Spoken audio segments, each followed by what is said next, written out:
So first things first, what are the priorities of your work in China and how are you collaborating with local authorities and of course other organizations to make a difference? In China, UNESCO has made a big impact over years, and the areas which are very important for China, of course, culture.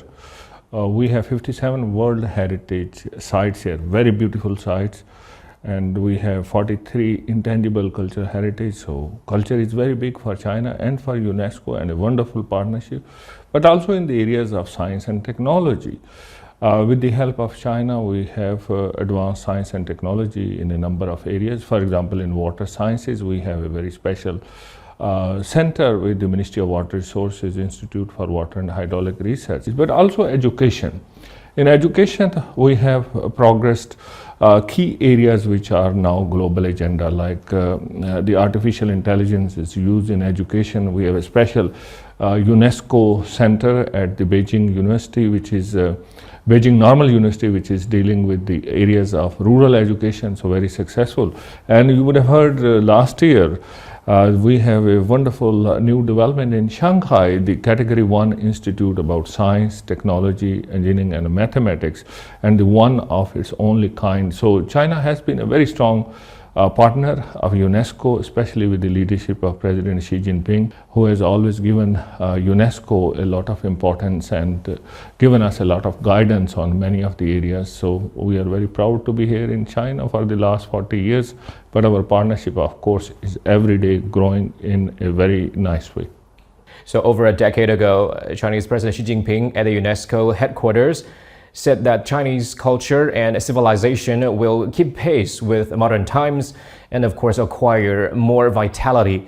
And he also raised the idea of global civilization initiative. Given the current global climate, how relevant is that initiative? This initiative is more relevant than ever before. As President Xi's thought about global civilization is strongly based on if there is a single flower in a garden, then there would not be a spring. We need to have all the flowers to have a real spring. And that has a very special meaning for me. Like I come from Pakistan, we have also amazing world heritage like Mohenjo-daro, which is more than 4,500 years old, and respecting that heritage, respecting heritage in India, in Europe, respecting heritage and our culture and our evolution, that will help create a better understanding, what we call intercultural dialogue. That intercultural dialogue and respect for different civilizations is more crucial than ever before to avoid wars. Like we have an initiative with Changsha and Nanjing, where we have an international youth forum, where we bring young people from Africa, from Asia, they come together. Young people coming here, understanding Chinese civilization, but also talking to each other. So it is a demonstration of global civilization. We need such ideas to guide us into future. So President Xi was maybe well ahead of time. He could see the future where there is a need to bring more tolerance, better understanding. Think about artificial intelligence, quantum computing, gene editing. They are having a huge impact on our society right now. So we want them to be responsible, safe, and of course inclusive. So in that regard, how can UNESCO and China work together? In United Nations, we have Sustainable Development Goals. And these are 17 goals. All of those goals related to, like, number 1, to reduce poverty, number 2, to have better health, number 6, for example, is about water. All of them need science and technology. We are living in a world where many people have been left behind. And the aim of United Nations work on Sustainable Development Goals is leaving no one behind. And in that, we need to make sure the technology gets transferred to the nations who need it.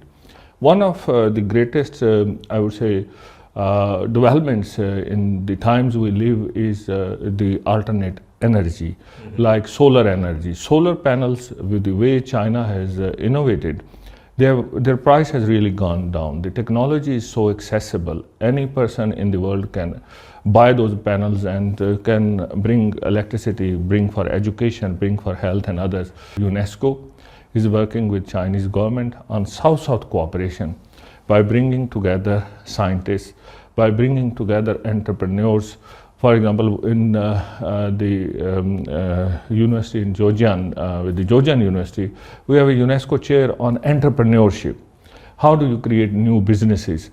And also, how do you then bring science and technology together? So these are critical areas to get over technological divides, to get over digital divides, and very importantly, share prosperity. UNESCO has been in China for over 4 decades now, and that period of time coincides with China's reform and opening up. Now China is pushing the modernization drive. How does that resonate with UNESCO's work here? So, studying China has always been innovating. If we think about Chinese civilization for more than 5,000 years, where people have been innovating with, let's say, ceramics, the way they have been innovating with the use of water, with the crops and all of that, bringing all the way now to electric vehicles, the digitalization of economy. Like a wonderful example right now is the WeChat, a wonderful application which brings everything together, linking with e-commerce, like with Taobao, for example, which is giving access to small vendors in faraway places who can bring their products by putting a small video about the fruits or the special things they are offering. This is a new world in which we are living, a world which is more interconnected together. And that's what we need for bringing the next chapter of prosperity. It's not just about GDP or the growth of the GDP, it's about changing the lives of the people.